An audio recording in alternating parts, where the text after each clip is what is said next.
Welcome to Thomas Adewumi College, Oko. Now, in this school, we do a lot of things here and we're always very busy. Now, one of such things that we're working on is a recent project called My Heroes. To be working on various projects of their selected heroes, and they are going to be doing this in order to inspire various youths such as myself and themselves on the important values of leadership and its implication on us generally. Well, he has said it all. Let's take for example Nigeria. The major problem we face is leadership. That is why we want to go on this project to see the positive sides of good world leaders and impact them on Nigerian leaders. We're going to be learning from some of our colleagues that are working on this project and asking them on what they've learned so far on the various topics and heroes that they've chosen. And now, follow us. We're heading there now.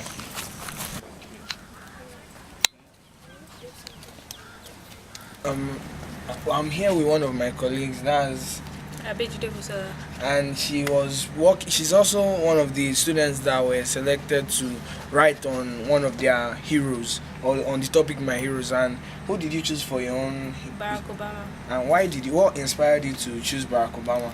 Probably because he's the first African American president to ever come into power in the USA, because right now racism is still active but is at its lowest level. But for them to prove that Barack Obama, he proved himself as one of the best presidents of America, and at the same time he proved that black people are not mistakes, because normally in the past we used to be compared to apes, but now I'm black and I'm proud of it. Okay, so what have you actually gained and you want Nigerian leaders to emulate from Barack Obama? He has good work ethic. And what are the qualities that you see in Barack Obama that you think that teenagers of these days should make a part of them? Okay, like teenagers now, we easily give up when we don't achieve something. We just give up on it. But Barack Obama went for the United States House of Representatives. He went for a seat there, but he did not achieve it. He was unsuccessful there. That didn't stop him for going to the Senate. He went for the Senate, and now he became a senator and later became a president. That shows a student or a teenager especially that we're never meant to give up on our dreams. We are meant to keep forging on. We should keep our heads up. Anytime we fall, it means we should get back up. Like right now, because of Barack Obama, nothing is making me give up on anything I am doing now. Even if my grades go lower a term, the next term I make sure they go higher. Okay, thank you very much, Professor Abiodun, for that powerful information. Hope to see you later. Thank you.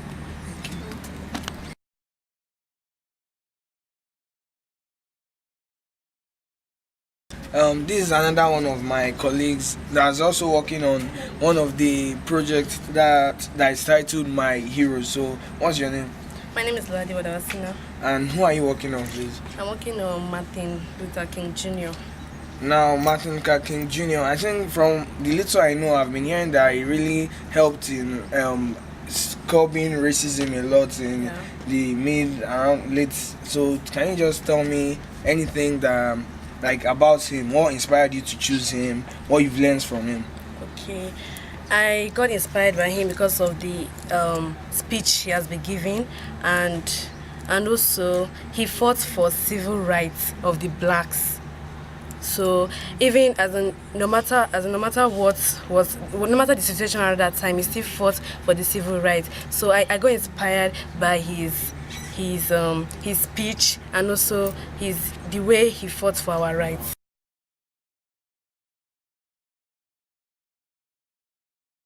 He's also a student that worked on the project My Hero. So who was your hero? Mother Teresa. Mother Teresa. Why? Because of the kind of work she did. She had dedication in the things she wanted to do. She started from a young age to decide that she wanted to become a helper to the poor and the needy, to help lift those who must have lost hope in themselves to become anything reasonable in life. Okay. So from that, like, what other important like lessons did you learn from her lifestyle that keeps you going every day? She was a dedicated person, like I said earlier on. She was also very kind, and she had. We can see her as a woman of valor, because she was strong. She was dedicated. She did whatever she felt was right. Okay, so what message do you have for Nigerian leaders pertaining Mother Teresa's life?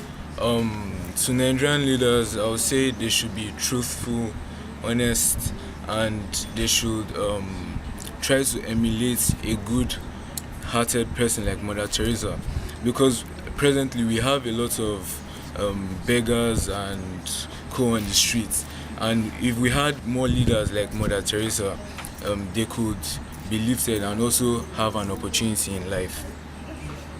So thank you very much, Bill. Okay. No problem. Thank you. Okay, now this is another one of my colleagues again. His name is. My name is Abiodun Moses. Okay, and which hero did you pick for this project? Nelson Mandela. He looks just like me. Nelson Mandela. So what, apart from him looking just like it, like what of his internal like values, morals made you like pick him to be your hero? Nelson Mandela was just a leader, not just a leader, but was more of leaders that I can never talk of. Now, he was a leader that had this magnanimous character, which even war leaders themselves did not even have. He led an entire success to even bring out the qualities of the black people. That's one.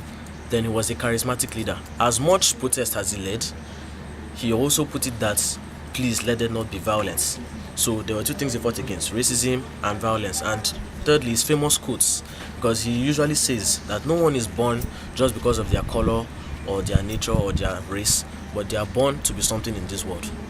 Okay, for what I know that he has a nickname, Rolihala, which means troublemaker. So what do you think led to him being called a troublemaker if he had all these good values? Now, okay, through his brief history, when he was small, his father, like his family in general, they were just people that were free movers, just people that move anyhow. On his own case, when he came, their third born in their family is like the troublemaker of the family. So, but he, having that name, saw that, okay, why is this me? Why am I tagged as a troublemaker? That is where you now see him emulating some values that, so many people don't have today. Some people just accept their names like that and take it that way. That yes, I'm a troublemaker. Okay, I'm a troublemaker. E.g. Adolf Hitler. But he knew that he was a trouble. That if his name could be tagged as a troublemaker, then he has to make an impact to change that name, to change the course of that name. So, in your own opinion, do you think the fact that he went to prison, Yes, and he still ended up becoming the president, was it these values that they saw in him that made him their president? What do you think led to actually, it? part of the values that they saw in him, and then for him being imprisoned unjustly. Now, there's this term today that originated from him being a prisoner. That's called habeas corpus, which defines you not being in detention of the police for more than 24 hours. They took him to prison without trial. That's one. And then they were keeping him there, and that led to his question: what did I do? What could the police answer? Nothing. And then he was somebody that was very gentle. He was never a troublemaker in the prison. Of all the prisoners there, he was like the most gentle amongst all of them. Okay, so Joseph, thank you very much for this. So at least we've learned two things now that really motivated you. That's the non-violence and also to The racism against blacks. thank you Thank you very much. Thank you. Okay, with me here is, she's also working on the project My Hero. So who was your hero? Wole Soyinka. Wole Soyinka. Why Wole Soyinka? Because he was like the first African to win a Nobel Prize. And he like inspired people. Like he didn't give up. He really worked hard to get his achievements. He really worked hard to get some of those achievements. Do you know any particular one of those achievements? Yeah, he was like he won the Nobel Prize. Okay. That was in 1986. And That's what I know. that's the only one of his achievements. Okay, I think he has done other very reasonable things. Like he writes a lot of books, He poems, writes a lot and of things. books and poems. So, of his life mottos, which one can you say really gives you, like, which one do you cling to the most? Because like he was the first African to win the Nobel Prize, so it's like a what they call it for all Africans to like, so they don't have to give up. Like they know they can fight for their right. Like they have the chance to win this thing. Like they don't have to be scared or anything. Okay, so what I understand from what you're trying to say is that is the fact that he never gives up that motivates you. Okay, so what message do you have for teenagers pertaining the life of Wole Soyinka? Okay, they should follow their dreams. They don't have to be scared that, oh, because nobody have ever done this, I can't do it. That they can do anything once they put their mind and they set their mind that they can do it. That they'll definitely be able to do it. Okay. So I think thank you. That's all. That's Thank all. you very much. Thank you very much. Now, to sum it all up, you've heard from all our colleagues about what they think on the project My Heroes, and also what they've learned from their various heroes and the reason behind what why they picked them. So I believe that from all this we should have been able to learn one or two things about leadership and about being a hero from everything my mates have said. Now, if you still have any. And also, they've also given reasonable contributions to the teenagers and to the Nigerian leaders on how to become better people. So, thank you. Thank you.